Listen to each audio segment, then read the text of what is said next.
Un autre beau moment, un autre partage de ressources inspirant, motivant, qui va aider les parents, les intervenants à développer une meilleure compréhension et mon grand souhait, peut-être une meilleure acceptation des enfants qui vivent avec la douance ou des enfants qui sont haut potentiel, que ce soit au niveau de la petite enfance, que ce soit au niveau scolaire ou au niveau secondaire. J'ai le bonheur, le plaisir aujourd'hui d'aller vraiment dans la réalité. Dans la réalité avec 3 mamans qui nous expliquent justement qu'est-ce qu'ils vivent avec leur enfant diagnostiqué haut potentiel. Qu'est-ce qu'ils ont vécu justement depuis le début du diagnostic? Qu'est-ce que ça leur a aidé de passer au travers de ce processus-là? Et on va terminer aussi avec leur meilleure stratégie, leur truc de parents. Qu'est-ce qui marche en tant que parent? Qu'est-ce qui a fait en sorte que ces parents-là ont pu intégrer un petit peu plus cet enfant-là à la vie familiale, comprendre un petit peu plus ses besoins, avoir peut-être des trucs, des stratégies pour les parents ou les enseignants pour que leur enfant soit mieux intégré en classe. Alors, on parle de ça tout de suite ensemble avec Julie, Karine et Marianie. À bientôt.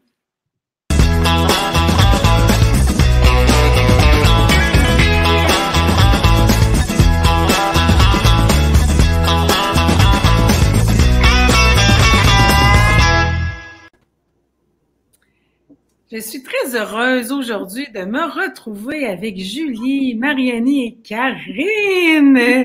Bienvenue à la Téléciné, bienvenue à l'émission. Bonjour. Ouais, vos micros sont ouverts, ouais. Alors, je fais juste une petite présentation jusqu'à temps que les gens arrivent, que les gens se connectent tranquillement. Il y a toujours un délai. Alors, dans le mois de mai, on est sur la douance. On a eu différents partages. On a eu Valérie Vivier la semaine passée qui nous a donné des trucs au niveau de l'intervention avec son fils qui était coach PNL. On a eu le 4 mai Florence Paris qui est avec nous aujourd'hui. Bienvenue Florence, qui nous a donné justement des indications comment repérer les enfants qui sont doués. C'était quoi les principales caractéristiques? Et aujourd'hui, nous avons le privilège d'avoir 3 mamans. 3 mamans, parce on voulait aussi présenter la douance sur différents angles. Et aujourd'hui, c'était vraiment d'aller voir d'avoir une conversation cœur à cœur. De jaser des vraies affaires, comme on peut dire. C'est quoi qui se passe entre les 4 murs d'une maison quand on a un enfant qui a une douance haut potentiel? C'est quoi les défis qu'on vit en tant que parent? C'est quoi les défis qu'on vit avec son enfant? Au niveau de la compréhension, au niveau peut-être de l'intervention, puis les défis qu'on vit aussi parfois avec les enseignants ou les adultes qui nous entourent, qui des fois peuvent avoir des idées préconçues, qu'ils soient des jugements positifs ou négatifs, mais quand même des idées préconçues qui des fois n'est pas nécessairement le portrait de la réalité que ces parents-là peuvent vivre. Alors, je suis très heureuse de recevoir Marianie, qui a un enfant doublement exceptionnel, un TDAH avec une douance. Alors, Karine, un garçon de 8 ans, bientôt 9 ans, est identifié au potentiel. Et Julie, maman d'un garçon de 5 ans, bientôt 6 ans, identifié au potentiel Asperger et TDAH, donc triplement exceptionnel. Alors, les parents qui sont avec nous aujourd'hui, on est aussi dans une entrevue interactive. Si vous avez des questions, ces parents-là sont là pour y répondre. C'est vraiment comme l'idée aussi d'offrir cette émission-là, c'est de répondre un petit peu plus à vos besoins, puis vous donner un petit peu plus d'éclairage. Fait qu'on a Erika qui est ici, qui dit « Bonjour Cindy et tes invités, super sujet, merci. Je le regarderai plus tard avec grand intérêt car j'ai un rendez-vous dans quelques minutes. » Bon, bien, à bientôt, Erika. Au plaisir. OK, on commence tout de suite dans le vif du sujet. Alors, j'aimerais ça savoir, on va y aller avec le tour de parole. Vous avez un carton vert, hein? Ah là là! Ouais. OK, fait qu'on a pris un carton vert juste pour quand je pose une question, puis comme Karine, elle sent que c'est un moment, elle a quelque chose à dire, bon, elle lève le carton, c'est plus facile pour le tour de parole, puis ça fait un petit peu plus dynamique. Et c'est d'ailleurs c'est d'ailleurs un enfant à haut potentiel qui m'a conseillé de faire ça comme ça. C'est l'enfant de Valérie qu'on a eu la semaine dernière. OK, alors la première question que j'aimerais vous poser, c'est suite à quel comportement chez votre enfant que vous avez commencé à vous poser la question sur l'hypothèse d'une douance? Qu'est-ce que vous observiez dans son comportement dans le quotidien? Karine! Ben, en fait, notre Coco a tout le temps été vraiment en avance. Donc, nous autres, on se tapait sur les épaules comme parents. On disait qu'on était vraiment des bons parents. Mais au CPE, quand il a commencé à avoir des comportements qui dérangeaient un peu, qui se démarquaient au niveau émotionnel, parce qu'il y avait une dysynchronie, donc il y avait un écart entre sa maturité émotionnelle puis sa maturité cognitive. Là, à ce moment-là, on a exploré, voir si on pouvait faire une évaluation en TDAH. À 4 ans, c'était pas possible, donc on a attendu 1 an de plus, puis c'était le même scénario en maternelle. Puis là, on était en mesure de faire l'exploration pour le TDAH, puis la douance est venue en même temps, là. Puis, est-ce que tu peux nous parler concrètement de c'est quoi ces comportements-là qui t'ont mené la puce à l'oreille? Nous autres, comme parents, ce qu'on voyait, c'était qu'il était capable de compter jusqu'à 100 à 3 ans, puis à l'endroit, à l'envers, en français, en anglais. À 2 ans, il était capable de prendre des lettres de l'alphabet puis le replacer, comme par exemple, je disais le M, il va où, puis il était capable de le placer exactement à la bonne place dans la séquence de l'alphabet. Donc, il était pas mal en avance sur son âge, déjà à 2-3 ans. Puis est-ce que Julie puis Marianne, c'est quoi ces comportements-là que vous aviez observés chez votre enfant puis qui soupçonnaient peut-être une douance? Marianne. Ben, moi, dans le fond, mon garçon, au CPE, c'est un enfant qui sortait du lot un peu par ses comportements. Moi, ce que j'ai soupçonné au début, c'est un TDAH. Jusqu'à ce qu'une éducatrice me dise, tu sais, Marianne, il y a des enfants qu'on soupçonne un TDAH, mais c'est de la douance. Là, tu fais, ben non, tu sais, rendu là, ça m'étonnerait. Puis, au fil du temps, il dérangeait en classe et ça fonctionnait pas, mais il y avait toujours des très, très bonnes notes.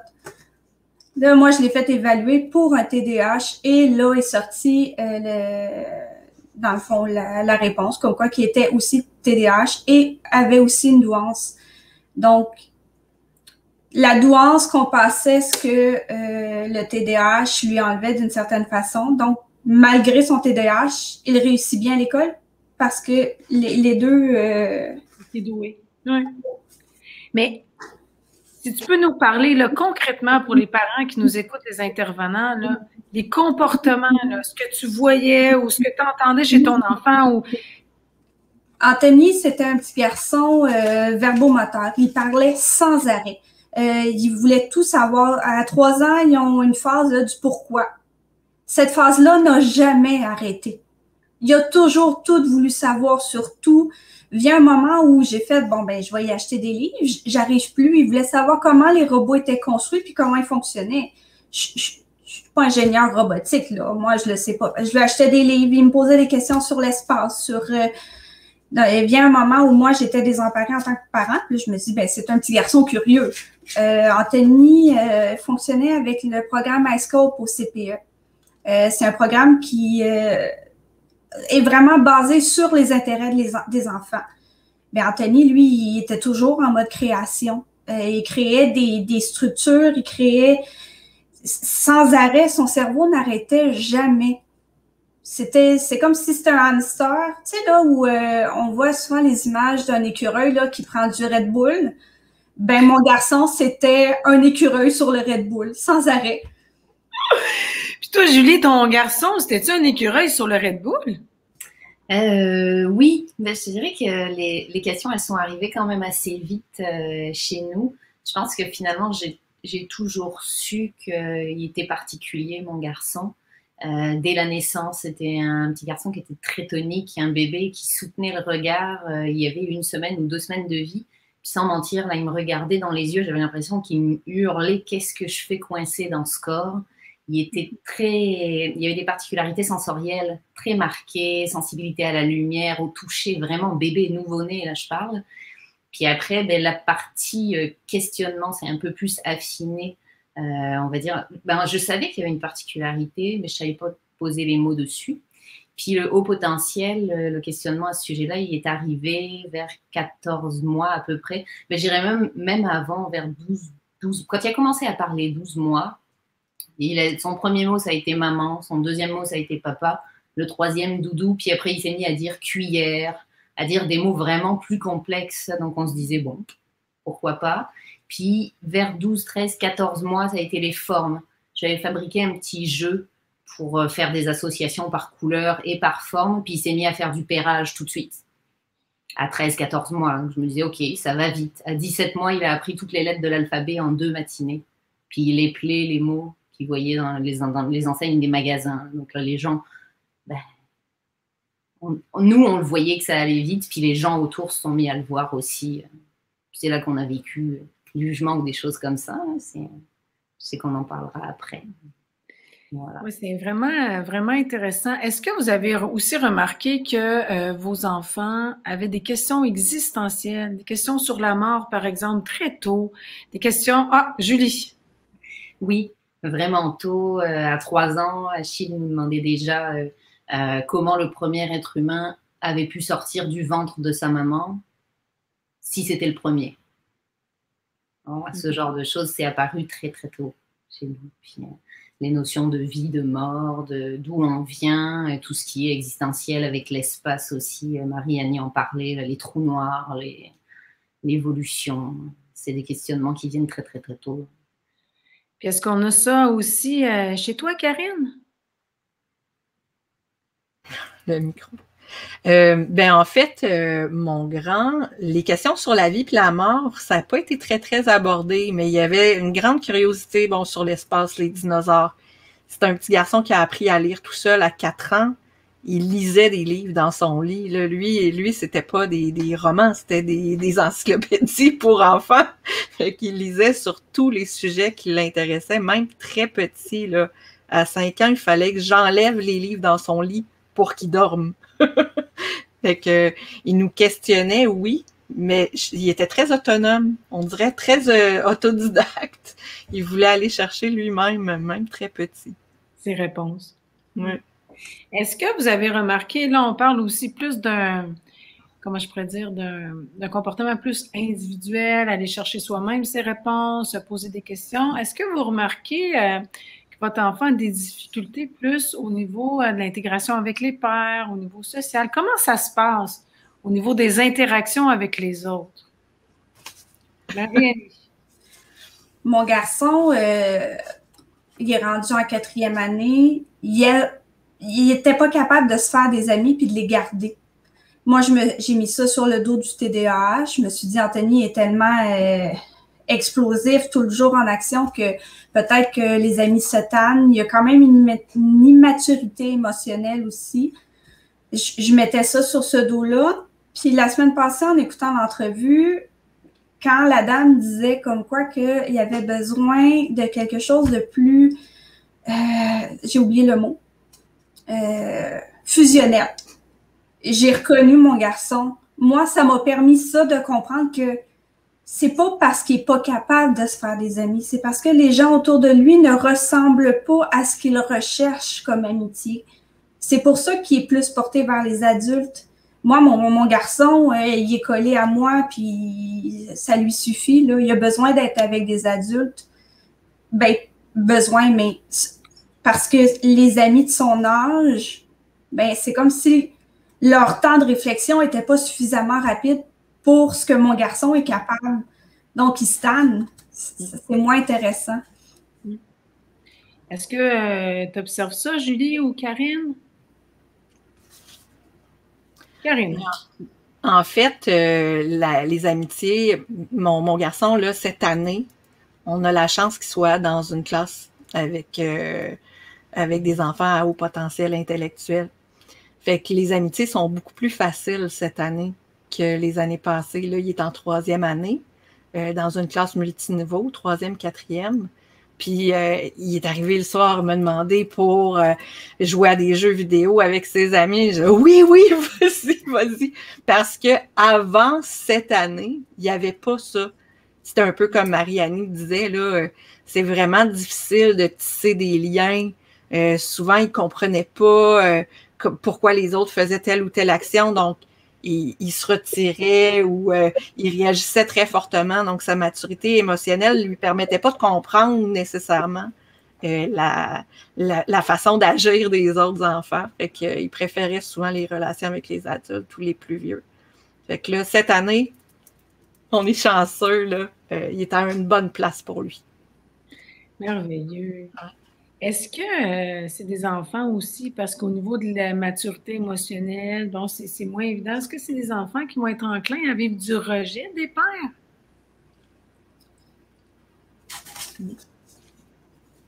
Marie-Annie? Mon garçon m'a déjà dit, maman, il y a un petit garçon, il m'a dit qu'il voulait pas jouer avec moi parce que j'étais tout le temps en train de chicaner ou j'étais tout le temps en train de... Il est pas capable de gérer quand quelque chose ne fonctionne pas. Donc, il fait des crises, il se met à pleurer. On s'entend qu'un garçon en 4e année qui fait une crise dans sa classe, ça passe pas bien. Auprès des autres enfants qui font comme, mais OK, c'est parce qu'il agit en bébé. Tu sais, c'est le mot qui va être utilisé. Donc, oui, je pense que ça peut créer du rejet Puis souvent, ce qu'on voit avec la douance, c'est qu'il y a souvent de l'hypersensibilité. Hein? Fait que c'est des enfants qui sont hypersensibles au niveau sensoriel, mais qui peuvent être aussi hypersensibles au niveau émotionnel. Et c'est plus difficile de contenir toutes les stimulations environnementales. Julie, tu voulais dire quelque chose? Oui. Je pense que ce sont des enfants, dans notre cas, en tout cas, c'est un enfant qui a beaucoup besoin de comprendre et qui vit de l'anxiété s'il ne comprend pas. Donc, le moyen de comprendre et de ne pas vivre d'anxiété, c'est de contrôler. Actuellement, il est en maternelle, donc ça se voit assez peu au niveau social. Mais je pense qu'en grandissant, s'il est dans le contrôle comme il l'est actuellement, c'est certain qu'il va vivre du rejet parce que les autres enfants ne toléreront pas qu'un garçon contrôle le jeu, contrôle tout à ce point-là. Je pense. On a ici une maman qui dit, est-ce que l'hypersensibilité est toujours présente, selon ce que vous savez sur la douance?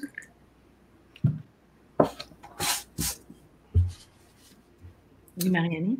Je peux pas dire si elle est toujours présente parce que je suis pas une spécialiste, mais je peux dire que mon garçon a des émotions, il a une compréhension de son environnement tellement grande. Je dis, il y a une compréhension d'adulte dans le corps d'un enfant. Donc, c'est difficile pour un enfant qui comprend autant de choses, de gérer ces émotions-là qui viennent avec. Donc, je pense que c'est peut-être une des choses qui fait en sorte que les enfants, souvent doués, ont une hypersensibilité parce que la maturité peut pas aller avec autant de connaissances. En fait, c'est intéressant. J'ai eu l'opportunité de suivre un live de Dr. Carla Rodrigue qui a travaillé avec nous dans le projet Rocky au Pépito.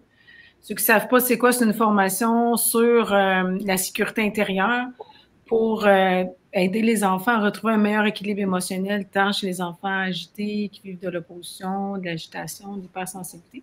Là, ce qu'elle expliquait, c'est que lorsqu'une partie du cerveau, comme mettons cortical, dans le cas de la compréhension, tout ça, qui se développe d'une manière plus intensive, ce qui arrive, c'est que les autres parties du cerveau sont comme en, comment je pourrais dire, pas en attente, mais ils se développent moins. Fait que quand il y a une hyperstimulation au niveau cortical, au niveau émotionnel, il y a une hypostimulation. Fait que ça pourrait expliquer exactement ce que tu disais, Marie-Annie. Ça pourrait expliquer pourquoi ces enfants-là qui sont doués, oui, il y a une prédominance au niveau de la compréhension, de l'apprentissage, mais au niveau émotionnel, ça va se placer un petit peu plus tard. Il va y avoir un petit délai. On a ici ma fille Chloé qui est haut potentiel. C'est fantastique! Depuis l'âge de 4 ans, on utilise l'humour en profondeur. Est-ce que c'est une technique que vous utilisez, l'humour? Ouais, vas-y, Julie. Oui, beaucoup. Chez nous, oui, hein? c'est même numéro 1, l'humour. Là où c'est délicat, c'est parce qu'il y a aussi du TSA en arrière, du haut potentiel. Donc l'humour n'est pas toujours compris, mais c'est une des stratégies majeures qu'on utilise dans notre éducation puis dans notre vie au quotidien pour aider à diminuer un petit peu la surcharge émotionnelle qui peut s'associer parfois à tout ce qu'on peut vivre en tant que famille. Puis est-ce que, je sais pas si vite comme ça, tu as une idée de situation, ou est-ce que tu as tourné ça en humour avec une main de maître? Parfois dire l'inverse de ce qu'on pense. OK. Ce genre de choses, dire je suis vraiment super contente que tu aies renversé tout ton verre par terre. OK. Puis là, il comprend que c'est de l'humour, puis ça dédramatise pour tout le monde. OK. Fait que ça peut être une stratégie. Ben, c'en est une. Chez nous, en tout cas, c'en est une. C'est même la majeure, je dirais. Là, oui. Puis est-ce que c'est la même chose chez Karine et chez Marie-Annie? Oui, Karine. Un peu comme Julie disait, des fois, il comprend pas toutes les subtilités des nuances, là. Des fois, c'est un peu difficile. Mais oui, j'essaye je suis une très grande sarcastique, puis les deuxième degré, là. J'ai beaucoup de facilité avec ça, fait que c'est ça, j'ai eu des crises des fois parce qu'ils comprenaient pas la blague. Puis moi, je riais. Mais c'est ça. Sinon, on a un Coco qui vit avec la trisomie 21 qui est très humoristique. Donc, mon grand qui est doué essaie aussi de développer son sens de l'humour. OK, fait que ça fait partie de l'ambiance familiale. Ça fait partie. Ils s'encouragent entre eux. Mais Julie? Je crois que quand tu es parent d'un enfant avec des besoins particuliers, quel que soit le diagnostic ou la condition de ton enfant, il y a un moment donné dans ton processus de résilience, tu n'as pas le choix de faire appel à l'humour aussi. Ça fait du bien aussi, hein? Oui. Ça fait du bien, ça te permet de prendre un recul sur la situation, puis pas banaliser, mais juste comme dédramatiser un petit peu, puis d'aller chercher des ressources. Puis juste quand on rit, hein, ça stimule les hormones de sérotonine, fait que ça aide à avoir un meilleur contact aussi avec l'enfant. Parce que des fois, ça peut venir nous chercher aussi en tant que parents, là.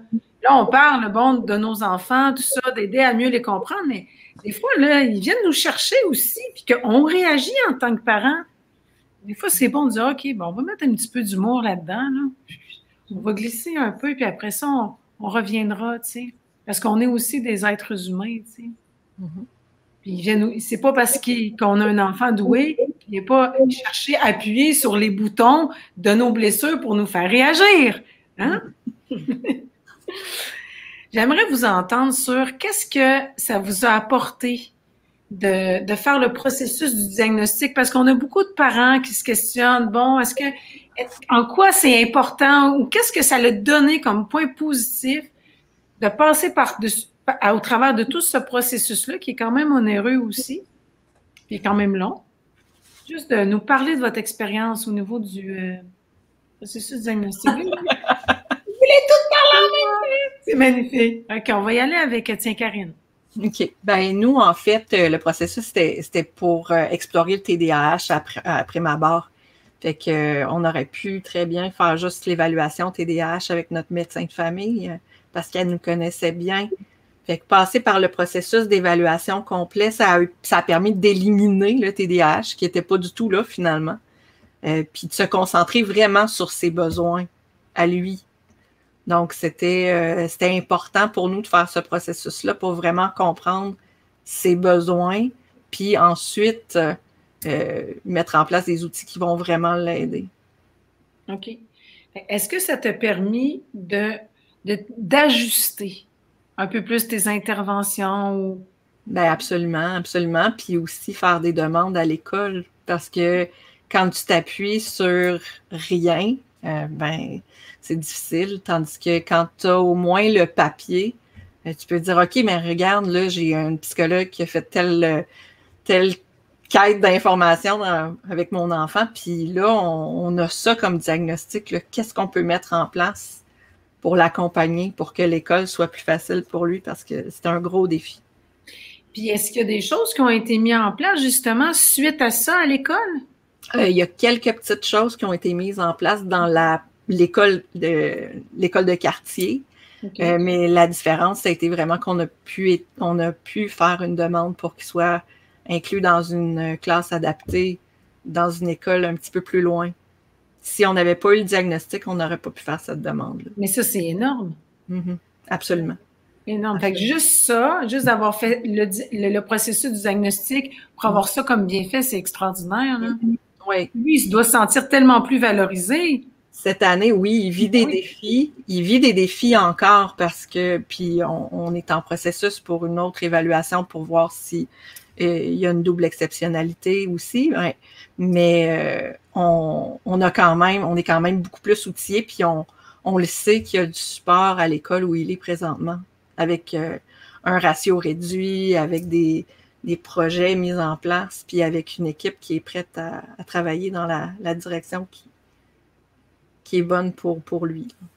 Magnifique. Puis aussi, ça permet aussi aux enseignants, aux différents intervenants impliqués, de mieux comprendre la douance.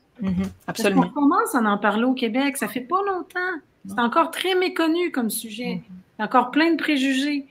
Julie, les bienfaits d'avoir passé au travers le processus du diagnostic? Je dirais qu'ils sont doubles. Ils sont bons pour l'enfant parce qu'on a la possibilité d'adapter notre approche éducative et de faire valoir ses besoins. Ils sont bons aussi pour les parents parce qu'on se rend compte qu'on n'est pas complètement fou. Donc vous êtes fou ou faux? Fou. Fou ou des fois les deux, hein? Des fois les deux. Fou de fou. Faux et fou, oui. Notre instinct de parent et pas qu'on n'est pas à côté de la plaque, en fait, c'est ça. C'est qu'on n'a pas juste envie d'avoir un enfant intelligent, que toutes les particularités émotionnelles et sensorielles qu'on voit à côté, c'est pas nous qui les imaginons. Donc, en ça, j'ai trouvé ça bien qu'on ait des réponses concrètes. Puis est-ce que aussi le fait de passer au travers ce processus-là, est-ce que ça aide à être mieux compris en tant que parent au lieu d'être moins jugé? Ça aide à sélectionner les gens que tu fréquentes, je dirais. J'adore l'honnêteté, j'adore. Marie-Annie, les bienfaits du processus du diagnostic? Mais moi, j'ai passé à peu près par le même chemin que Karine. Donc, j'allais pour un TDAH. Puis moi non plus, je voulais pas passer pour mon médecin de famille. Ça faisait quelques fois qu'elle m'en parlait.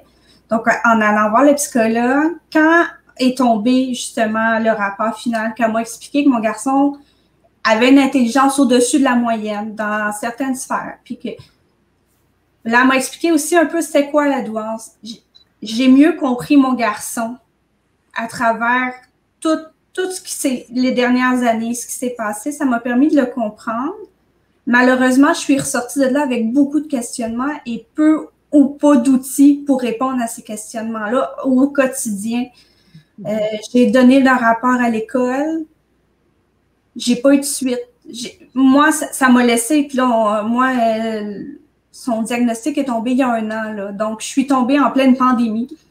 Okay. Dans un moment où il y a peu ou pas de ressources. Son professeur, elle est formidable. Mais j'ai l'impression que c'est pas compris ce que c'est exactement. Donc, moi, ça m'a laissé sur ma faim. C'est sûr qu'avec la conjoncture dans laquelle on vit en ce moment, tout le remaniement, l'école en ligne, des parents qui ont décidé de faire l'école à la maison, les enfants, ils n'ont pas nécessairement tous leurs amis qui sont présents même sur Team, ou je pense Team ou Zoom, mais d'habitude c'est sur Team. Que oui, puis là, c'est moins évident. Et en même temps, est-ce que le fait qu'on soit en COVID, que l'enseignement a été fait par visuel en visioconférence, est-ce que c'était plus facile ou plus aidant pour nos enfants? Karine? Je dirais oui et non. Parce que, en fait, ça a été moitié-moitié. Hein. La première partie du confinement, nous, on est dans la région de Montréal, donc on est en zone rouge. Puis la première partie du confinement au printemps l'année passée, c'était de l'école virtuelle tout le printemps jusqu'au mois de juin. Puis c'était une enseignante plus âgée, pas du tout familière avec la technologie, pas vraiment familière avec la douance. Donc, c'était pénible. Des grands défis. Très pénible. Mais cette année, ben là, on a eu des moments d'école à la maison avec son enseignante, classe douée, nouvelle école, tout ça. Puis là, c'était fantastique. C'était fantastique. Il était stimulé autant en école virtuelle qu'en école régulière. Donc, c'est vraiment mitigé, là. Ça allait super bien cette année, mais l'année passée, ça allait vraiment pas. Parce que pourquoi je vous pose la question? La semaine dernière, on a eu Valérie qui expliquait que justement son fils, quand ça a été école virtuelle, lui, ça a été magnifique, là. Il pouvait aller à fond, il n'était pas dérangé, il pouvait vraiment y aller selon ses intérêts, il pouvait aller en profondeur, puis visiter le sujet au complet, puis quand il était tanné, il passait sur un autre sujet. Fait que ça offrait ces avantages-là, l'école virtuelle. Et c'est deux mamans.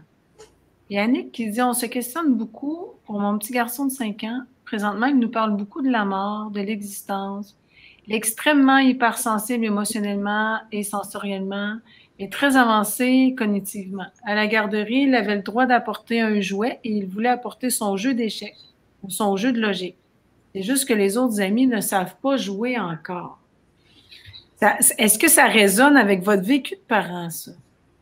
Oui. Oui. Vous faites des liens avec la douance? Oui. Oui, Julie? Douance, hypersensibilité, tout ce qui est questionnement sur la mort, c'est des choses auxquelles on n'est pas toujours préparé en tant que parent. Nous, notre garçon a été hospitalisé cette année, il a 5 ans, pendant 1 mois en pédopsychiatrie parce qu'il avait décidé de mettre fin à ses jours. Donc, c'est des sujets dont on parle un peu avec légèreté, entre guillemets, mais la douance, ça amène aussi ça. Ça amène des capacités cognitives qui permettent d'élaborer des scénarios auxquels un enfant de cet âge-là n'est pas supposé avoir accès.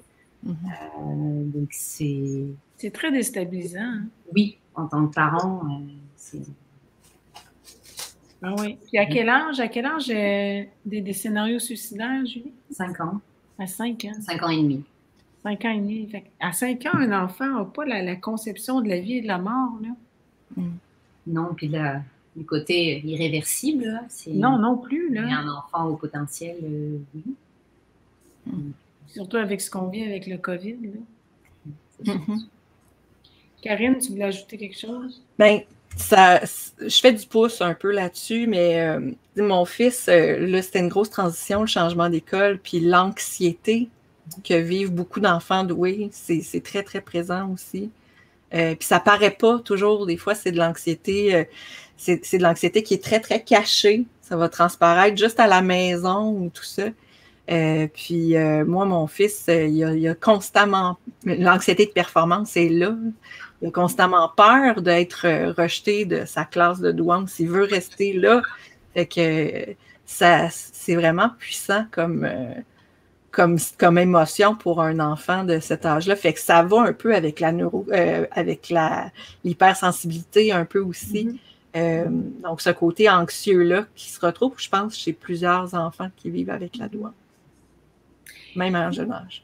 Si on a des parents ou des intervenants qui se posent des questions en ce moment, plus au niveau technique, au niveau de la spécialité, je vais vous inviter à venir nous voir la semaine prochaine, mardi le 25. On va avoir Florence Paré qui est spécialisée depuis 10 ans en douance. Vous allez pouvoir poser toutes vos questions. Si, par exemple, tantôt on avait, est-ce que tous les enfants doués sont hypersensibles? Est-ce que tous les enfants doués vivent de l'anxiété? Pour tout ce type de questions-là, on va avoir Florence qui revient avec nous mardi prochain. Alors, j'avais une autre question aussi. Mélanie qui dit « Ça m'a permis de comprendre ce qui se passe avec mon fils. Aller chercher de l'aide dans les écoles. Permis de comprendre les efforts aux bonnes places. Psy, ostéo et compréhension. » Ça résonne-tu? Est-ce que, pour vous, ce que Mélanie nous partage? Mettre des efforts aux bonnes places. Ou peut-être que Mélanie, tu peux préciser. Juste préciser qu'est-ce que tu veux dire par mettre des efforts aux bonnes places, juste pour être certaine qu'on comprenne bien. Il y avait Marie-Annie, oui?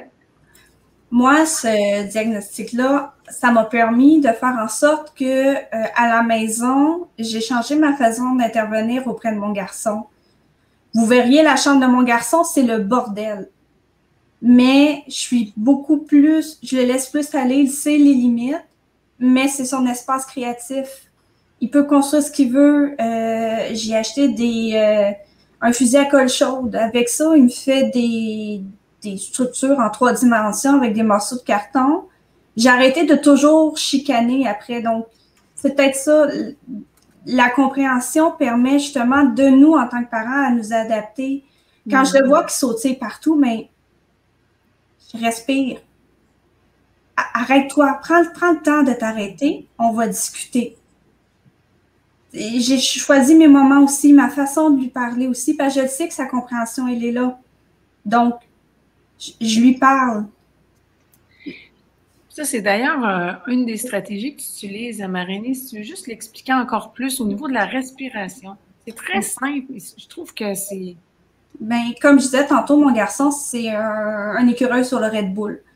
Des fois, là, ça allait tellement vite partout, il sautait, puis je mettais mes mains sur ses épaules, j'ai dit, OK, on respire. Je fais ça depuis qu'il est tout petit, depuis que 2-3 ans, parce que sinon, pour vrai, là, je serais toujours en train de crier après. Donc, on respire.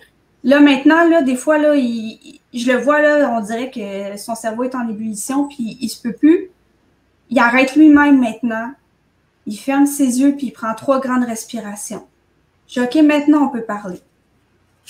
Magnifique. Fait qu'il a développé par lui-même le réflexe de voir que là, son comportement, peut-être, il s'emballe. Il dit, OK, j'attends, je prends un moment d'arrêt, je respire, puis après ça, je reviens. Oui. Une stratégie assez simple à mettre en place. Oui. Est-ce qu'on a d'autres stratégies? C'est quoi vos stratégies gagnantes pour les parents, les intervenants qui nous écoutent? Karine puis Julie. Qu'est-ce qui marche? Ben, Karine? Chez nous, on a utilisé beaucoup les pictos. Ça marche encore, d'ailleurs, même si il est doué puis il connaît par cœur sa routine. Juste d'avoir un repère visuel, ça l'aide beaucoup. À l'école aussi, parce qu'il y a beaucoup d'oubli. Il oublie facilement des choses. Fait que sur son sac, il y a des aides-mémoire. Donc, aussi pour l'accompagner. Donc, ça, c'est des choses qui fonctionnent bien. Marie-Annie parlait de respiration. On travaille aussi la méditation à la maison. C'est des outils qui fonctionnent bien pour notre coco. Puis quand tu travailles la méditation, comment tu travailles la méditation? Est-ce que c'est intégré dans une routine? Oui, bien souvent c'est avant de s'endormir. On fait des respirations en conscience. Puis là, on s'imagine le bateau, le ventre, le bateau qui fait des vagues, puis qu'il y a le bateau qui se promène sur le ventre. On prend ça vraiment tranquillement, puis ça l'aide à s'apaiser. Mais généralement, il fait de la lecture après, là, mais ça l'aide. Parce que le moment du sommeil est difficile? Oui, là, au moment de s'endormir, c'est ennuyant dormir. OK. C'est trop ennuyant de se coucher. C'est vraiment intéressant. Ah ouais, c'est ennuyant de s'endormir. Ben oui. Ouais. Et Julie, stratégie gagnante, piste, truc. Mais en entendant les filles, ça donne de l'espoir sur des choses à venir. Lui, il est encore tout petit, il n'a pas 6 ans, donc on travaille essentiellement sur les émotions. Essayer d'identifier les émotions une fois qu'il les a vécues.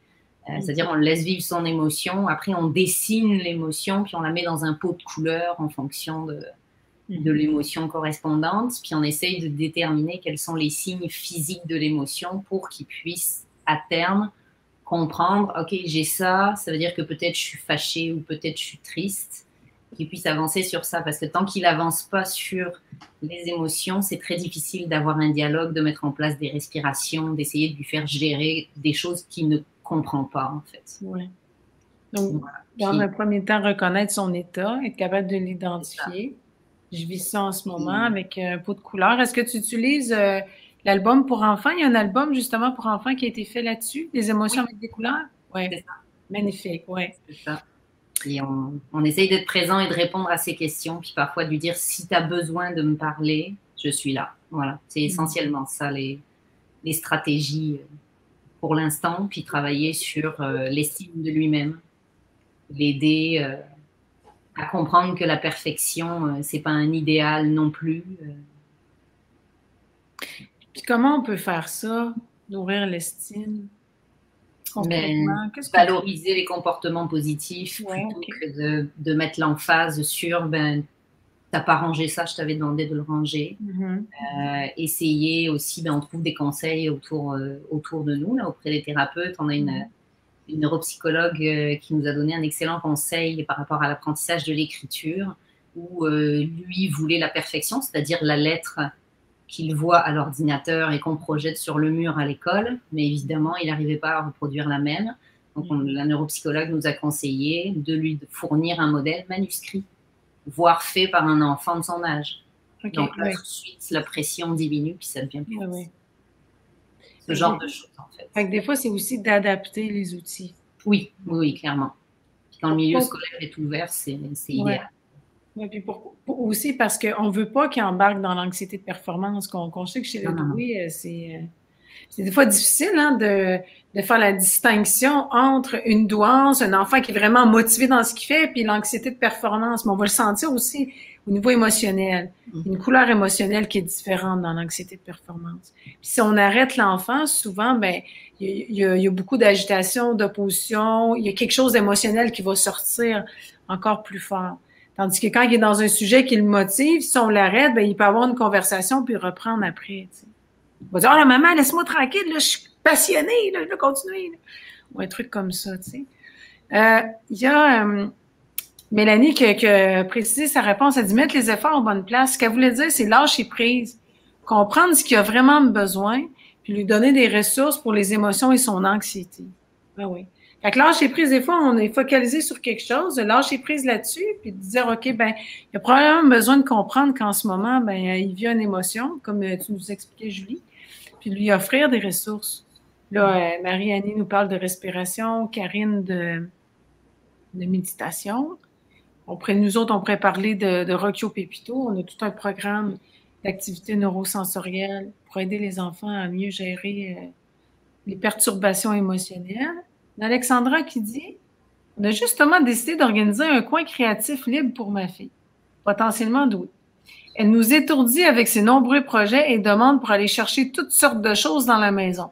Le temps de tout sortir, elle passe sur un autre projet. LOL. » Ça peut être intéressant, ça. Tu sais, on organise un coin. Dans ce coin-là, comme tu disais, Marie-Annie, toi, ton enfant, c'est dans sa chambre. On peut utiliser aussi les fameuses tentes, les tentes qu'on utilise pour sécuriser les enfants, des liens sécurisants, ou qu'on peut utiliser aussi comme outils comme isolation sensorielle. On pourrait les utiliser aussi pour une tente créative. Ça pourrait être une idée aussi. Alors, une maman qui dit « Chloé fait du saxo, elle imite ses profs, invente des sketchs pour réguler ses émotions. » Wow! Ça doit être magnifique à entendre. Wow! C'est créatif, c'est vraiment beau.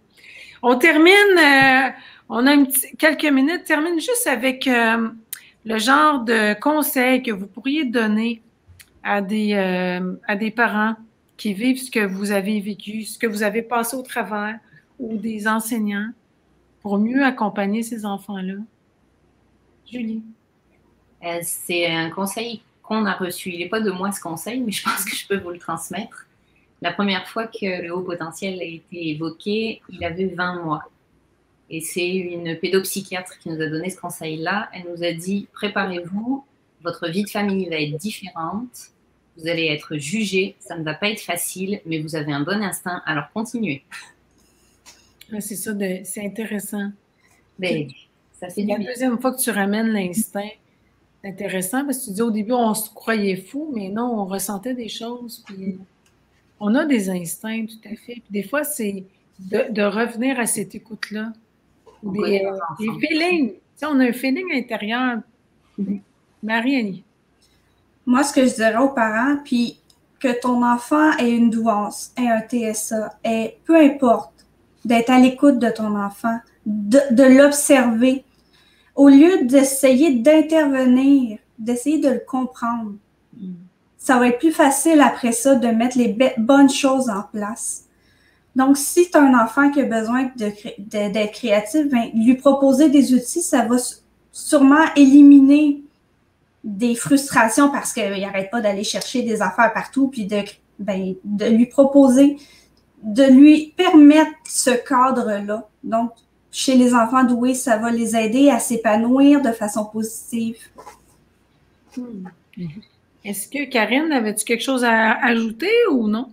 Ben, en fait, j'irais exactement dans la même direction que Marie-Annie. Donc, écouter l'enfant, être à son écoute, puis être bienveillant aussi envers lui. Puis chaque enfant, là, doué ou pas, ils ont tous une personnalité différente. Là. On a fait des traits communs, là, mais ils ont tous leurs particularités. Est-ce qu'ils sont tous super sensibles? Est-ce qu'ils sont tous pas nécessairement? T'sais? Fait qu'en posant des questions, en mettant l'accent aux endroits qui sont spécifiques à notre enfant, puis en le comprenant. Puis juste en l'aimant. Oui, Julie. Je rajouterais juste peut-être, faites des essais, vous ferez des erreurs, mais vous essayez. Oui, c'est ça. Puis je trouve ça intéressant, justement, ce thème-là, parce que on dit, OK, mon enfant, il est doué, il est différent, entre guillemets. Mais en même temps, moi, je préfère dire qu'il est unique. Parce que quand on voit l'unicité chez un enfant, on voit les talents, on voit le beau, on voit le bien, on voit le bon. On avance, il y a quelque chose qui avance vers l'avant, qui stimule l'élan intérieur chez l'enfant, qui ouvre le potentiel. Oui, il est différent, mais qui n'est pas différent aujourd'hui? Qui n'est pas différent?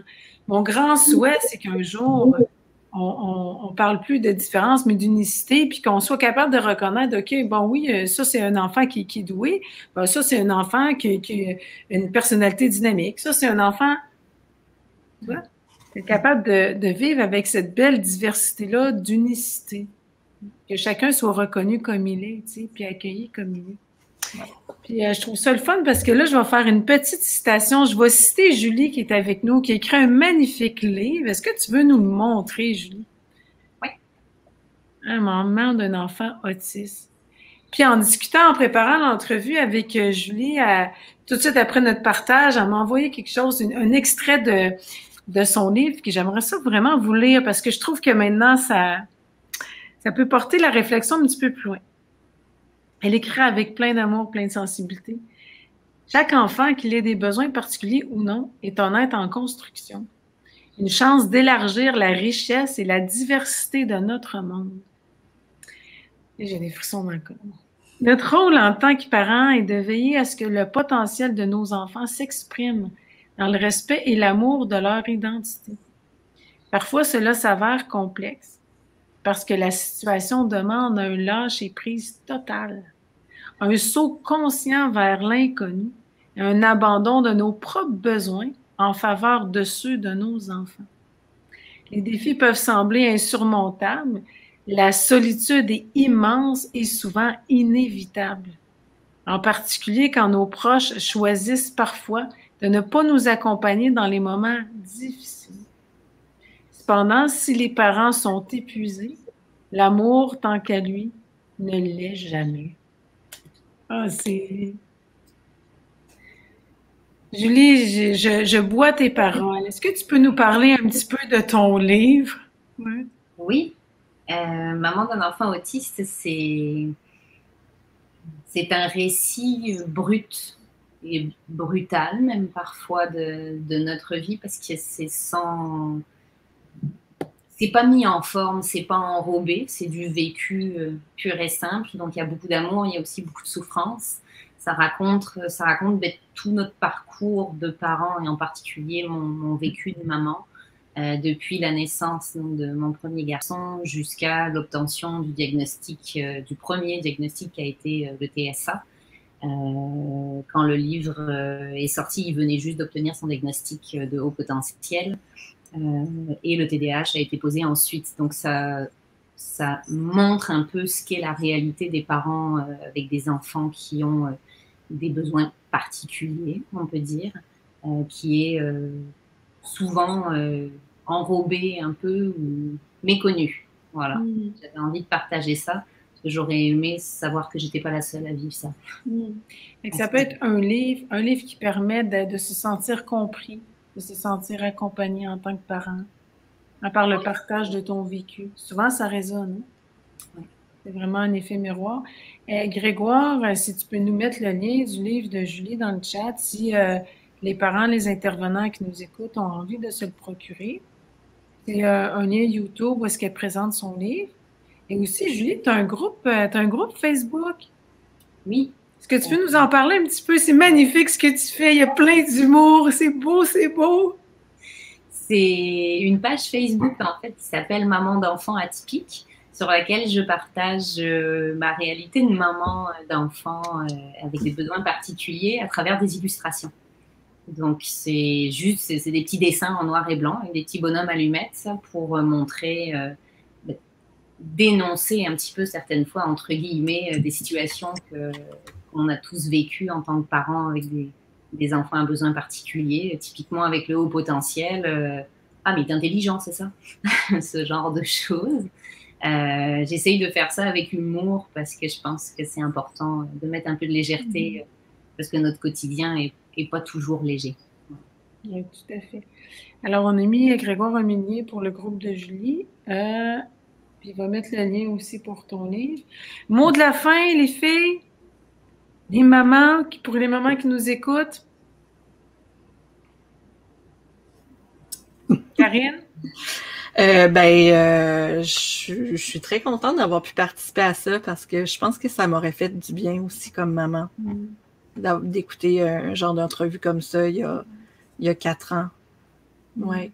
Fait que, ouais, c'est important de de pas se sentir seul, un peu comme Julie l'a mentionné, là, parce que souvent, on s'isole, mais on se sent un peu en dehors du monde. Mais on sent aussi que notre enfant, il vit un petit peu en dehors du monde, donc forcément, nous aussi, en tant que parents. Tu sais. Voilà. Il y a Alexandra qui dit merci pour vos partages. Les parents qui nous écoutent, les intervenants, juste nous écrire si l'entrevue d'aujourd'hui vous a parlé. Hein, puis en quoi ça vous a parlé pendant qu'on prend le mot de la fin de Julie et de Marianne. Marianne, vas-y. Ben, moi, ça fait du bien, comme Karine a dit, en tant que maman, de se rendre compte que ce que je vis au quotidien, ces frustrations-là, ces peines, ces questionnements-là, mais je suis pas toute seule à les vivre, de les partager, de les comprendre, que mon garçon, ben, il est pas toute seule non plus là-dedans. Puis qu'en tant que maman, ben, je suis pas une mauvaise maman. Non. Je suis juste une maman qui a pas de ressources. Puis ben, ça permet, je crois, à d'autres mamans, à d'autres papas aussi, à des intervenantes, d'avoir une meilleure compréhension de ce que ça amène la douance, au-delà de juste avoir un quotient intellectuel un peu plus élevé, mais c'est tout... c'est ça, c'est... c'est tout ce qui est autour aussi. Qui est à prendre en considération, tout ce qui est autour. Il y a Annick qui dit un énorme merci à vous tous, ça fait tellement de bien. Vous écoutez, vous m'aidez beaucoup sans le savoir. Alexandra, ça m'encourage à poursuivre notre démarche pour une évaluation. J'ai des frissons. Bon. Julie, mot de la fin. Je dirais que c'est rassurant d'entendre d'autres mamans puis de voir des témoignages à travers tout ce qu'on vient de vivre là, en 1 heure de temps. C'est rassurant pour les parents qui vivent ça parce que si le soutien, on peine à le trouver, ben, on peut en trouver chez des parents qui ont des réalités similaires. C'est rassurant pour nos enfants parce qu'on en parle. Donc, ça veut dire qu'ils ont leur place et qu'on le voit de plus en plus qu'ils ont leur place. Exactement. Puis plus qu'on fait... Oh, excuse-moi. Non, je disais, je trouve ça rassurant, c'est tout. Je vous remercie beaucoup, Karine, Julie. Merci à toi.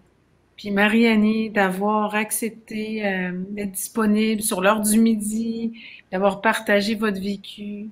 Je pense que ça aide beaucoup les parents à justement se sentir qu'ils ne sont pas tout seuls. Puis qu'ils font de leur mieux avec les outils qu'ils ont. Mais comme tu dis, Marie-Annie, ce ne sont pas nécessairement des mauvaises mamans, des mauvais papas. Ils n'ont juste pas les ressources.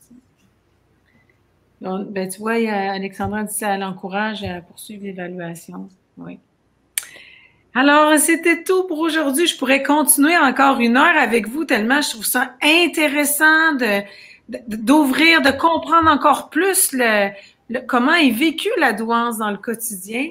Alors, ceux qui veulent nous suivre la semaine prochaine, dernière entrevue avec Florence Paris, 25 mai à 12h12. Notre spécialiste qui est venu le 4 mai, qui revient terminer le mois de la douance. Et on va accompagner, c'est vraiment intéressant, on va voir le parcours d'enfant de la maternelle au lycée. L'évolution des parcours d'enfants, des parcours aussi anonymes, puis on va voir aussi les interventions sur 4 voies. Ce qu'on a fait avec les parents, avec les intervenants, avec le chef d'établissement, puis avec l'enseignante. Ça peut être vraiment intéressant d'avoir des possibilités de ressources ou de types d'intervention. Bien que ça a été fait en France, je pense que ça peut être aussi un copier-coller adapté ici à notre réalité du Québec. Alors, merci à ma belle communauté d'avoir été présent avec nous. Je vous remercie, les filles, d'avoir été présentes avec nous et on se voit la semaine prochaine. À bientôt!